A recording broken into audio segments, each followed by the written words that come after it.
Good morning, everyone, and thank you for joining us today for the 8th Annual Big Data Analytics Symposium. My name is Maeve Cosgrove. I'll be your MC for today's virtual event. We would like to bring your attention to the Q&A feature at the bottom of your screen. Please use this Q&A feature to ask questions, and we will share them with the speaker or panelists. Please note the upvote option. If you see that someone has asked a question that you are also interested in, you may upvote it, and we will give preference to the upvoted questions, followed by questions in the order that they were asked. Also, we're currently experiencing some technical difficulties with our Zoom rooms for the afternoon networking session. Instead of using the links in the email provided for those rooms, you should use the sessions website. Now, I'm pleased to introduce the chair of the Department of Statistics and Data Science, Dr. Shunpu Zhang. Good morning, everyone. From the list of participants, I can see we have a lot of old friends, also new friends. And it's my great pleasure to welcome you to attend the 2021 Big Data Analytics Symposium. Thank you very much for finding time in your busy schedule to attend the symposium. I'm sure that the symposium will provide a good platform for us to exchange our views and ideas and to get to know each other better.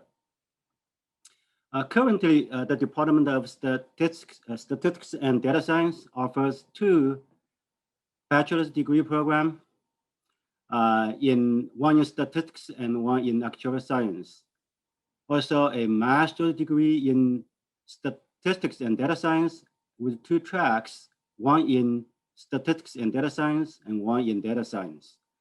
And we also offer a PhD degree in big data analytics. And as I always say, this is one of the first few PhD degree programs in the country and in the world.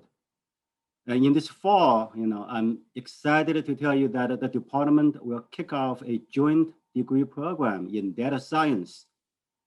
It's a bachelor's degree program together with mathematics, computer science, industrial engineering and the management systems, and statistics and data science. And we are the home department of that program. And our 2 master programs our master program and with those 2 tracks are very popular and they're very successful. And right now we have a total of about 35 students in the master program. And our graduates are finding jobs in local companies and also companies nationwide, such as Disney and in SAS. And our students have also been accepted to the top universities PhD programs, such as University of Washington. I was just notified by a student, he was accepted to the biostat program in University of Washington, which is one of the very top biostat programs in the world. And also we have students like in the past were admitted to University of California, Berkeley, and among a lot of others. And in recent years, the department has also been cooperating with College of Business and the College of Engineering and Computer Science on 2 master's degree programs. One is called the Professional Master Degree Program in Business Analytics, and another one is the Master of Science in Data Analytics. You will see, the Associate Director of that program, the MSDA program, Dr. Dan Ireland, today in the symposium. And these 2 programs are extremely successful. Our PhD program in big data analytics is growing rapidly. Right now, we have more than 33 PhD students. It's going to be more in the fall. So I think our PhD program is probably one of the biggest PhD program in big data analytics, at least in the state of Florida. Now I want to start thanking our sponsors. Without you, this symposium cannot be successful.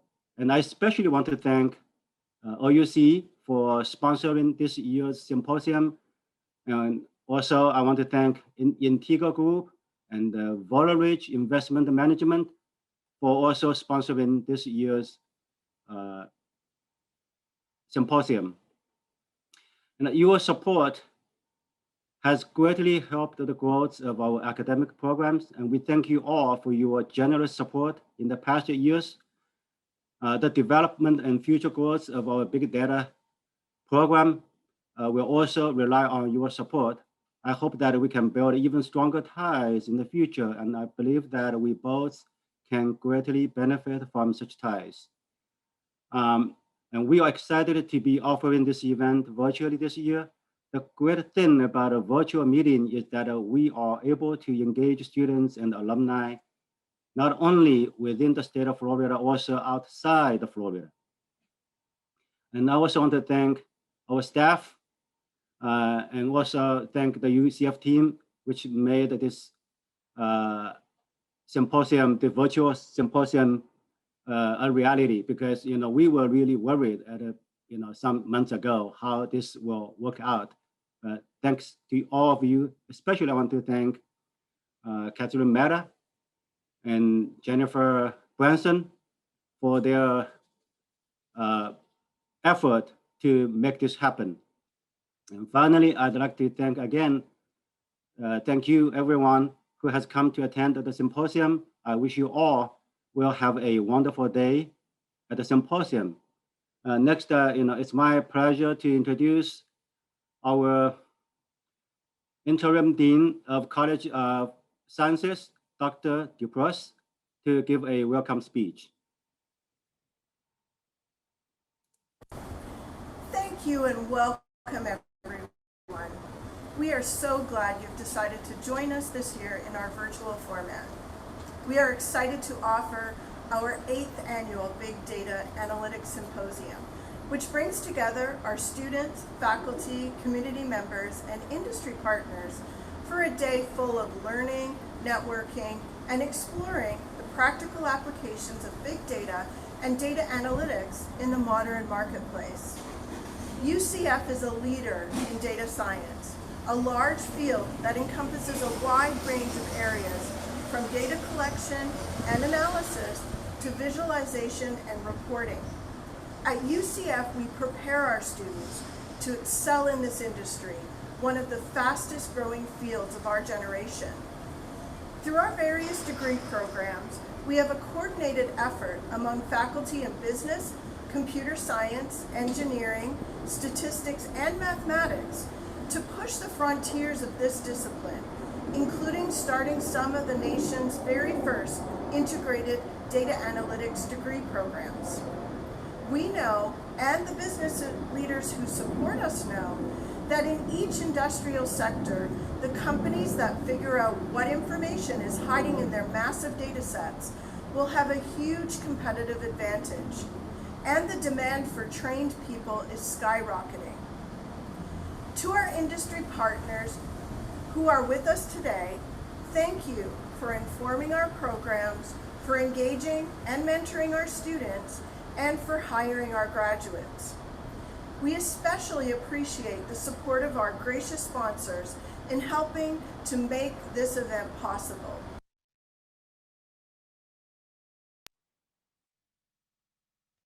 Thank you, Dr. Dupre. Our first speaker will be UCF alumni Zack Merritt. Zack is the lead analyst on Madden NFL Mobile, where he analyzes player behavior and market trends to enhance the player experience, optimize live services, and inform future design decisions. He has been at Electronic Arts since 2017, where he went shortly after graduating from UCF with an MS in statistical computing. Thank you, Zack, for joining us today.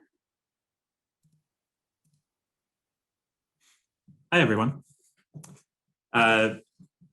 Thanks to all of you for being here this morning, and thanks to the folks at UCF who reached out for me to speak here. I'm looking forward to it. Let's get this started, shall we? Okay, so today we are going to talk about analytics and data science and how they're used in the gaming industry. It's going to be kind of a broad overview, but here are a couple of the areas that we wanted to touch on. First, a bit about me, then a bit about the different teams in the game industry and how they use data. Moving on to some of the practical applications of data science and analytics in gaming. From there to the analytics value escalator.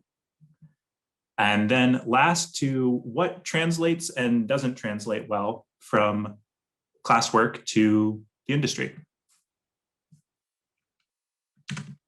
Okay, so my history here is kind of short and sweet, but in 2012, graduated with an undergrad here at UCF in statistics. After that, I was a high school math teacher for a couple years at Oak Ridge High, a little bit south of downtown. Then came back for my master's here in statistical computing. While I was there, I did an internship at EA working on the Madden console team.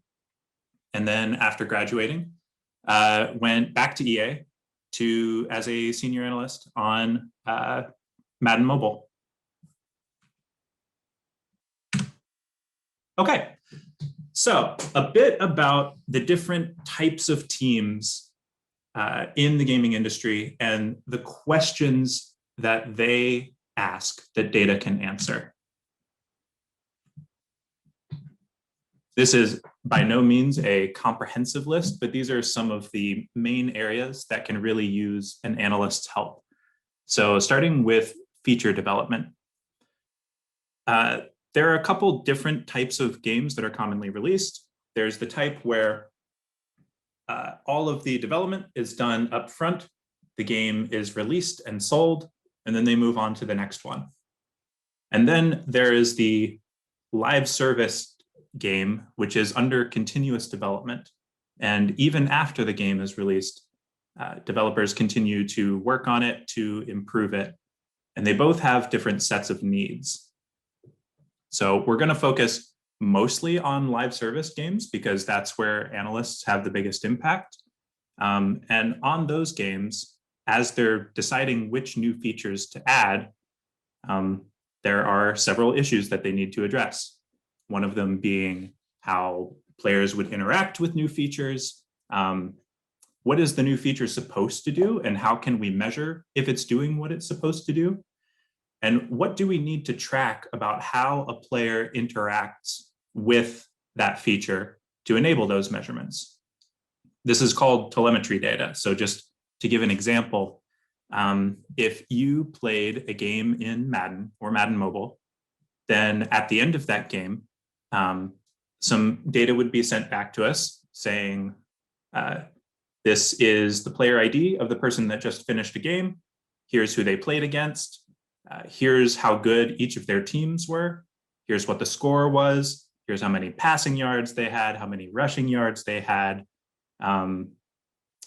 Everybody that was on their teams. Basically, all of the info that you need to know about how the player interacts with the game to be able to make the game better. Moving on to the live services portion. In addition to features, there are also usually limited time events that many different titles run, especially in the mobile space or the free-to-play space in general. And when they're creating content for these limited time events, they need to have a good sense of how people will engage with them so that they can tune them to so that players don't blow through them too quickly or get frustrated because they make no headway over the time that it's live. So they need to set expectations up front for how quickly different players will make their way through that content.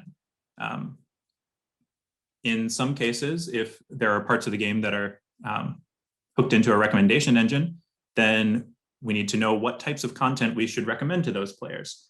That shows up most often in storefronts, but it can be for daily objectives. It can be for what type of map you should play if you're playing a shooter. It could be several different things. We'll get into the applications in a bit. How can we cater to players at different stages in the game? So a lot of different games are designed now so that you can play them over months and years, and there's always new things to do. But you don't always focus on the same parts of the game at different stages. There could be certain features that cater more toward new players to get them interested, toward mid-game players so they can see that steady progression, or late-game players who have done most of what there is to do in the game, but still want to play it and want to stay interested in it. Now, quality verification, the unsung heroes of game development, they're the ones that make sure that games don't ship in a busted, buggy, broken state. There are only so many testers on any given game, so they have to prioritize their efforts to make the most impact. So there's actually some pretty highly sophisticated data science work to inform where testers should spend their time based on where players engage the most often, what are the highest risk areas in terms of code changes, and then how can they streamline the bug fixing process as much as possible. There's some really cool applications here, from reinforcement learning in Battlefield to have bots playing the game 24/7 and automatically logging bugs as they see them, to computer vision applications where there's a project going on right now to automatically detect visual glitches in the game, either through missing textures or things like that, and then report those so an engineer can look at them. Lots of cool possibilities here. And then lastly, portfolio planning. Portfolio meaning the suite of games that the company publishes. I've only mentioned a couple so far, Battlefield and Madden, but Electronic Arts has quite a large swath of games. A bunch of sports games from Madden, FIFA, NHL, UFC, shooters like Battlefield, Battlefront, Apex Legends, RPGs like Dragon Age, puzzle games like Plants vs. Zombies, Peggle, and many, many more. And whenever there is a pitch for a new game, that has to come with a business case for how much could we reasonably expect this game to make over the next 2-3 years. What's the market for the new title? Could it potentially pull players away from an existing game in the portfolio? And would that still be a net positive? How much would be required to build and run the game versus the expected revenue? And is the juice worth the squeeze? Okay, so we've talked about some of the different areas in the industry that use data. Now we can talk about some of the specific applications. Recommendations.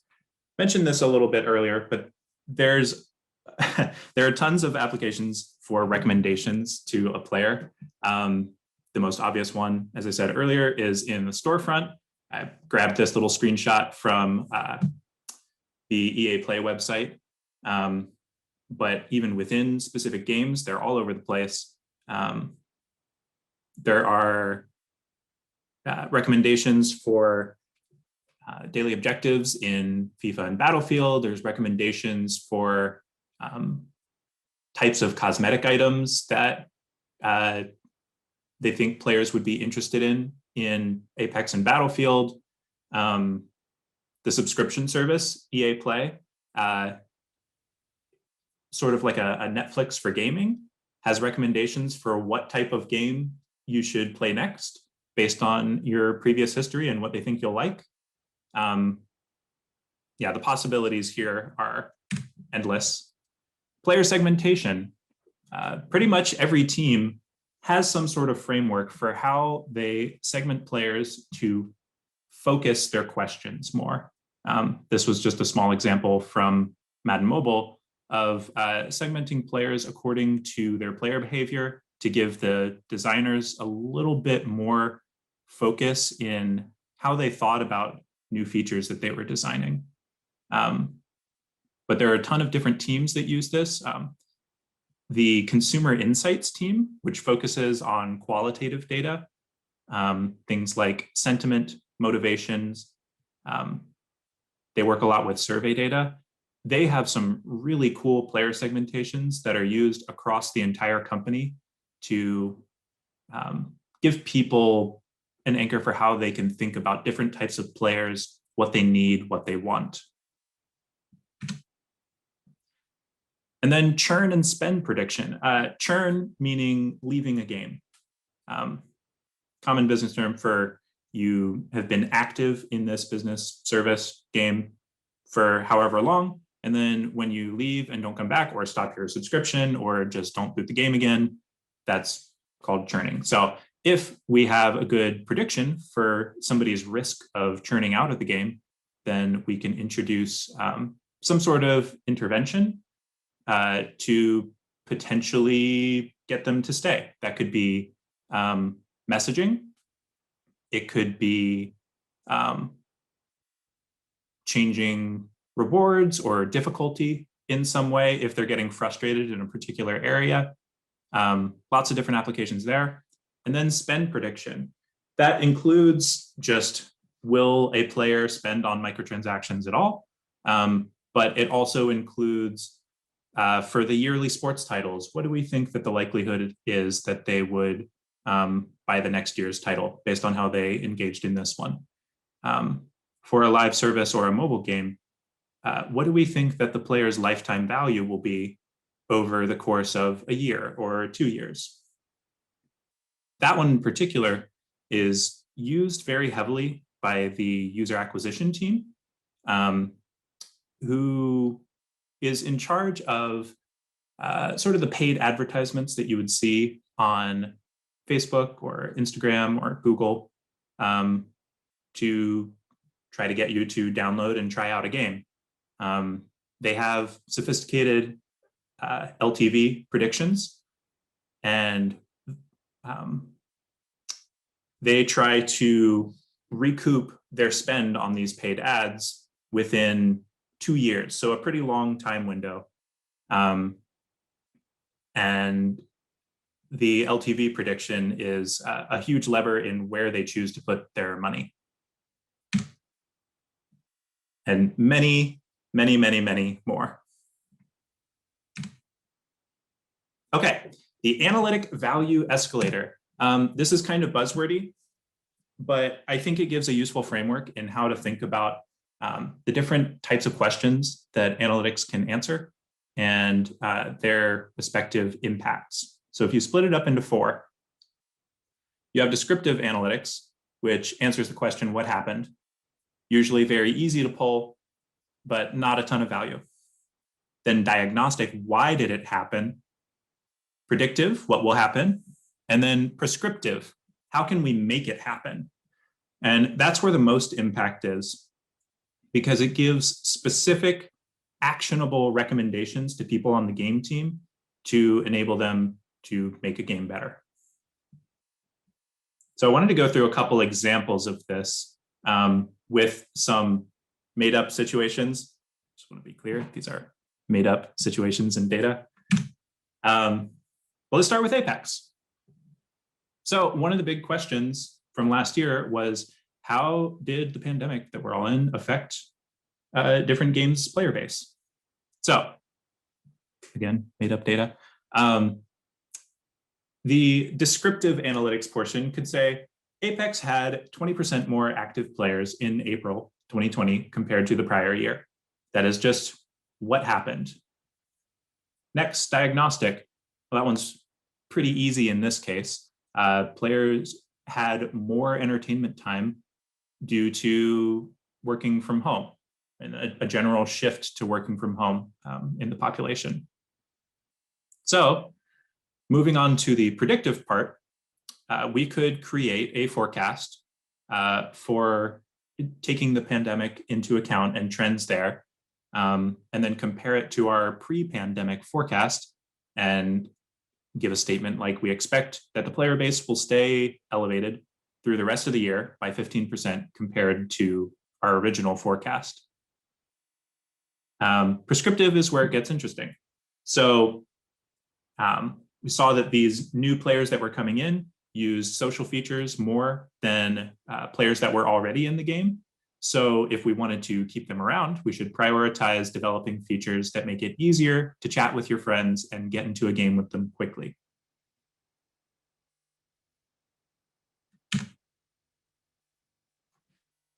Same kind of deal, moving on to Battlefield. So let's say that Battlefield released a balance patch, meaning that the damage values for certain weapons were tweaked, maybe certain classes that you could play were tweaked in some way to try to make the game more fair. So descriptive in this case is that the population of highly engaged players dropped shortly after the patch. And when you start looking deeper into it, see that 40% of those players that dropped lost a match right before they left. So this patch may have negatively affected them. So you could create a predictive model that predicts churn risk for these highly engaged players based on their match history, engagement frequency, and several other features. And then giving an actual action to the game team that they can do to try to address this, we could create an intervention for the people that are at high risk of churning out by personalizing their daily objectives and their rewards to reduce that risk.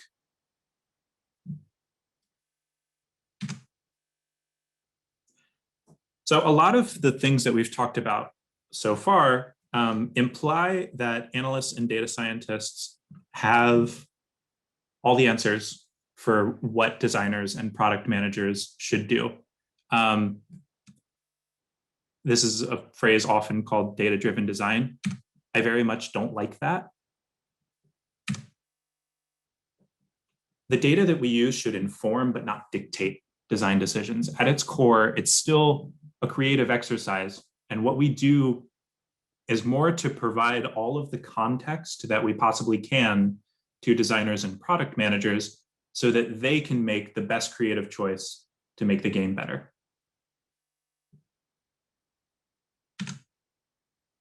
Okay, moving on. School to industry. So starting with some things that I thought translated well from my time here to the industry. One of them was experimental design and estimating causal effects. You've probably heard the phrase correlation is not causation. That is very true and applies in the industry all the time. And one of the main questions that we try to address is, did this thing cause this other thing? Which in general is a difficult question to answer if you don't have the ability to set up an experiment. So the rule of thumb is experiment wherever you can, and where you can't, try to estimate causal effects as closely as you can. So I just wanted to give an example here that I thought was pretty cool from Madden console a couple years ago. They introduced a feature called Twitch drops, where if you connect your Madden account to your Twitch account, Twitch is a streaming site for people that are live streaming games. It's expanded beyond games recently, but it's mostly for games. So if you go and watch one of the competitive Madden streams, then they would give you rewards that you could take into your game of Madden. And the immediate question arose, for the people that have Twitch drops enabled, do they play more? Do they spend more? Just looking at it naively, you would see that they have much higher engagement than everyone else. But there's a huge self-selection bias there, because the people that seek out competitive Madden Twitch streams in the first place are already going to be more highly engaged than the rest of the population. So someone on the data science team for competitive gaming used a cool technique called propensity score matching, where basically you match up people that behaved similarly before this feature was released, but one engaged with the feature and one did not post-release. And if you manage to get enough of these pairs, then you can get a good sense of the causal impact of releasing this feature by how their behavior diverged after the feature was released. Yeah, basic regression and classification models. I have found, at least so far, that using models that are highly interpretable, that you can explain their meanings and how all the different features interact to your stakeholders have been more useful. There are definitely applications for some of the more advanced machine learning methods. I mean, I've mentioned some of them already with some of the computer vision things that are going on. The data science team is working on a lot of really cool projects. One of the ones that comes to mind is a project I saw recently from the accessibility team that is using computer vision to detect potential scenes in a game that might cause seizures for people with epilepsy. There are some highly advanced recommendation engines behind EA Play.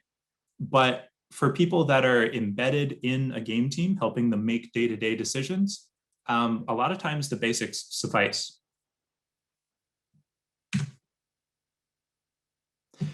Practical applications of statistical distributions. Yeah, so a lot of the things that we learn in stat theory have practical applications in industry, and knowing how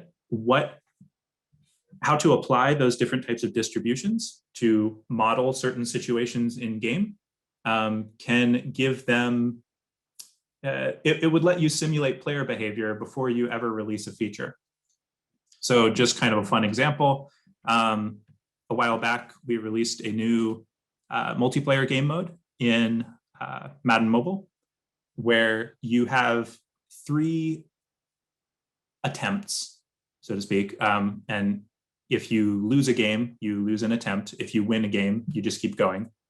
Your cumulative score over all of these games keeps getting added up, and you get bonuses for when you win and for using certain people on your team. And as your cumulative score goes up, you get rewards for hitting certain milestones. So the immediate design question was, where do we set these milestones for the rewards? How far do we expect people to get? So this situation can be modeled with a negative binomial distribution, where you have the probability of winning X number of games before you get 3 losses. That let us build a really nice curve with some parameters that the designers could tweak. And they could say, oh, okay, the top 5% of players will hit around this point threshold. So we should set the top reward there. Okay, moving on to some things that I wish I'd focused on a little more when I was in the program, because they would have given me a bit of a leg up.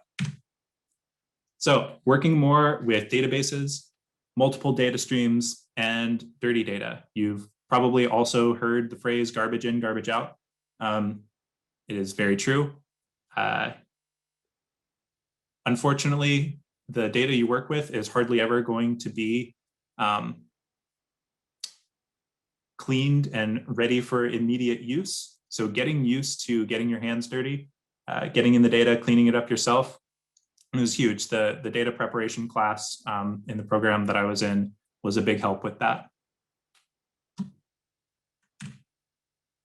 More efficient group project practices. A lot of the things that we work on in school are solo projects and then a couple of group projects. But it becomes more important in the industry to follow best practices in terms of how to work on a project. That includes things like source control, so that if multiple people are working in the same code base, you know what everyone did. You don't accidentally overwrite someone else's work, and you can keep everything moving in an efficient and organized manner. Documentation. A lot of times just having a Google Doc doesn't cut it. Having more complete documentation for what you're doing, what you're planning on doing, will help someone else come in after you and make sense of what you did. And then project planning, spending more time planning out your project before you do any of the work on it helps you build a timeline and give reasonable expectations for how long it'll take you and your team. Communication and visual design.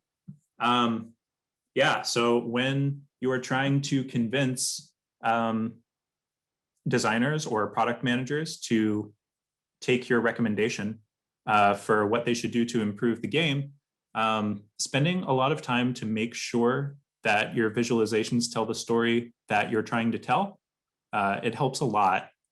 Consistent use of color, sparing use of color, having the right type of visualization for that data,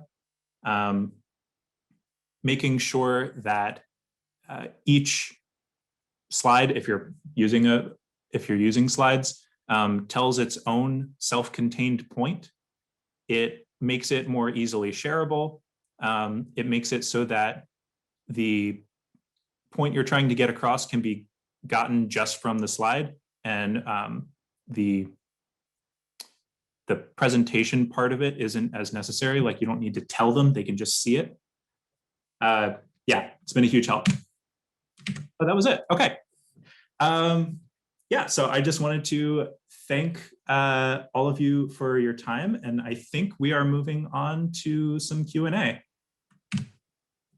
Yes, thank you so much, Zach. We will take the next couple minutes for any questions that anyone might have. You can use the Q&A function at the bottom of the screen.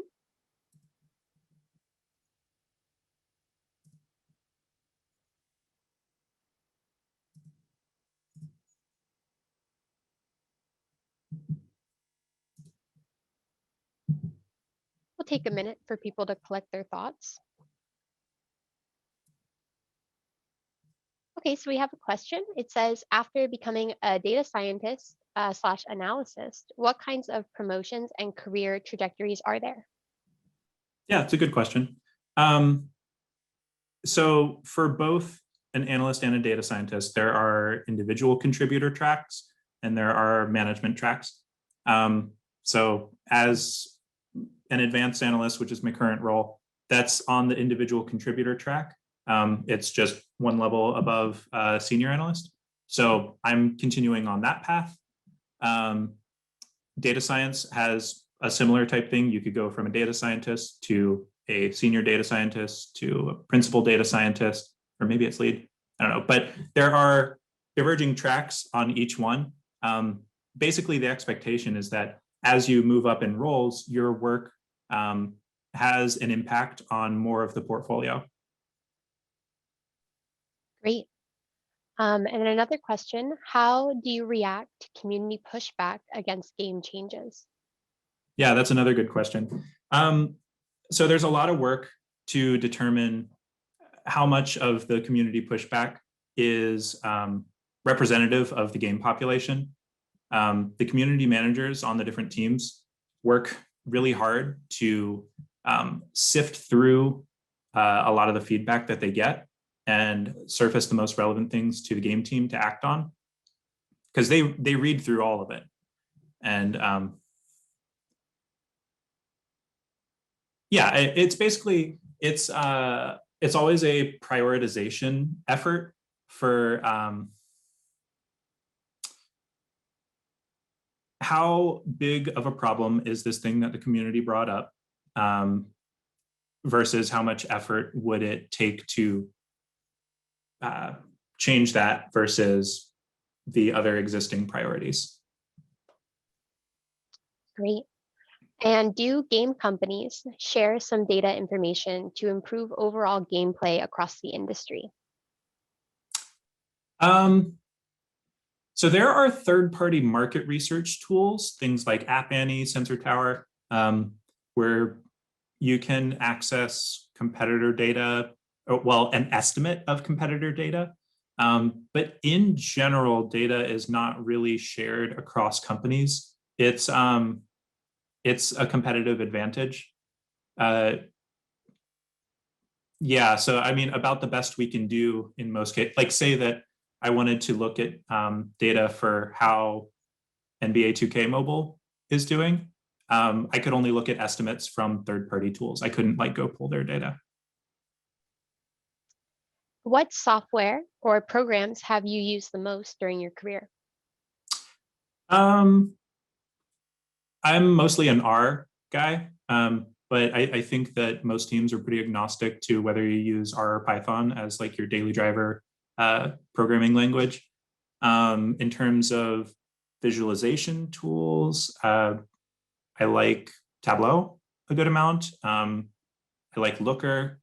I use HighCharter and ggplot in R a good amount as well. It depends on the team a lot because a lot of times they have an existing tech stack and you want to work in their existing code bases with whatever they already do. Great. We'll wait another minute in case any other questions pop up. You can use the Q&A feature again at the bottom of the screen. It looks like we have some in the panelist chat. Oh, great. Let's see. Oh, sorry. Take it away. No, you're fine. I have one question. It says, are analysts and data scientists using machine learning techniques, or is there a specialization within EA to build models versus provide historical analysis? Yeah, that's a really good question. It was one that I actually meant to address during the presentation, but forgot. So in general, I think that the distinction between analysts and data scientists is not super useful because both of those roles do both. Like analysts do machine learning work on their games, and data scientists help provide context in terms of historical trends for different gaming.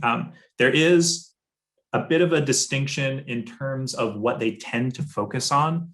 Like data scientists are often part of, not always, but often part of a central team that work with game teams on specific projects where like a game team is like, hey, I want to build in recommendations into this storefront. And then they'd work with the data science team for the recommendation logic. There are data scientists that are embedded in specific game teams. Like there are, say, sports data scientists that only work on the sports games. But I'd say that's probably the most useful distinction. Analysts are usually embedded in a game team and part of like their development team. And then data scientists tend to work with game teams across the portfolio on specific projects. And what are some of the most exciting projects you have worked on?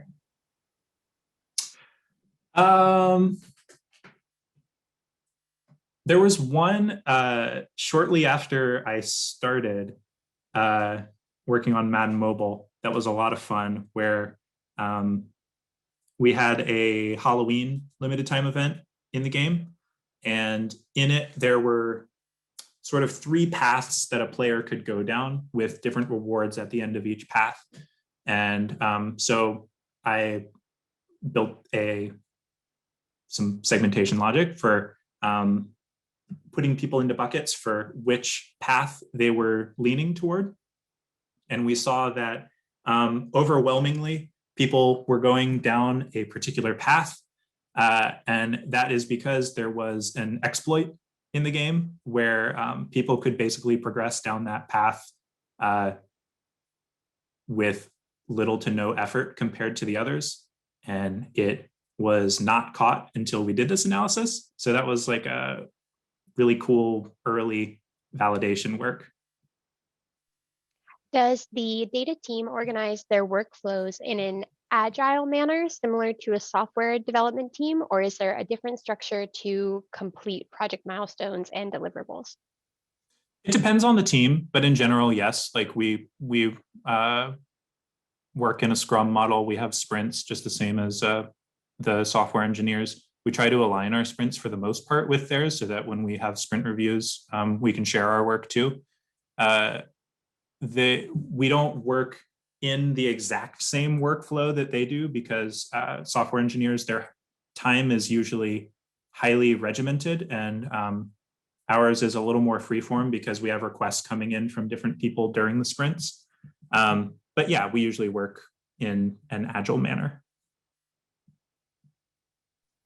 And how or who proposes the decision changes to study within EA? Is it the data scientists or is it somebody else?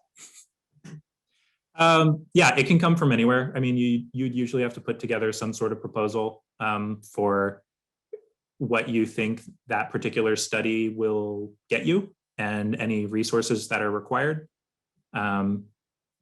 It depends to an extent on your role. Like if you are in some sort of manager role and you have your own budget to play with, then yeah, you can fund a study from your own budget. And if you don't, then you make the proposal to someone who does have the budget for it. In the Battlefield game, how is data used to determine which in-game features get targeted for performance flattening, aka nerfing? Yeah, that's a great question. So a lot of the data for performance on for different weapons, different classes, things like that, are usually segmented in a lot of different ways so that the designers who are trying to tune gameplay have all the context, right? So if they're looking at the balance of a particular weapon, at the highest level, you can just look at win rate for people that use that weapon. But once you start moving further and further down, you can see that, maybe within a certain level of player skill, this weapon is highly effective. Or maybe at certain ranges, this weapon is more effective than intended. So that way they can really target any nerfs or buffs to specific things. And how long does it take EA to update ML models as gaming behavior changes? That depends on the model. They have different learning rates depending on what they're trying to do. Just to give an example, working with the recommendation model that was in Madden Mobile in the storefront, I mean, it would update, I think it was every couple hours. Yeah, I mean, in terms of making more substantive changes to the model, that would happen every couple months, right? Like we would continue working on the model, test it out versus the old one, see which one was better. And then how does EA provide data to analysts and data scientists from your telemetry data for feature development? Yeah, so that's part of an analyst job. We work with designers and product managers to figure out what types of questions do they want to be able to answer about the feature. What do we need to measure to answer those questions? And then an analyst would work with a data engineer and be like, okay, here are specifically the things we need to track to measure that. So yeah, it's usually on us to provide the documentation to engineers saying like, hey, this is exactly what we want to track about this feature. When a player does this, send this JSON blob or whatever. And then we have one final question. Are you looking forward to moving downtown? Yes. Sorry. Yes. It's our current building in Maitland. We're probably not going to go back to it at this point, but we are leasing it. We don't own it, but we're going to own the one downtown. So there's like a lot of really cool stuff that we can do with it. Plus, it's closer to where I live, so I can just bike there. Yeah. And then actually we'll do one more. EA is in business to make money. and it's nice to make people happy by playing games, but does EA encourage its talented data scientists to apply their skills to important societal problems, or does it contribute to nonprofits to check the corporate social responsibility box? Yeah. So there's an effort going on at EA called Fair Play, where we do have data scientists working on those problems, like, for example, detecting toxicity in games, trying to make it a more welcoming space for people to play. In terms of important societal problems, I mean, if they are outside the realm of making and operating games, then not quite as much. Although there are plenty of volunteer opportunities within EA. Basically, like, if you decide to volunteer your time, then or to donate to a particular charity or nonprofit, that gets matched by the company. There is like dedicated time for you to volunteer. There are different like game jams and code jams where you can work on whatever you want. It could be related to your game or not. So there are definitely opportunities. Great. Well, thank you so much, Zach, for your presentation and for that awesome discussion. We're now going to hand things over to Dan Island, the moderator for our next panel. Thanks, everyone.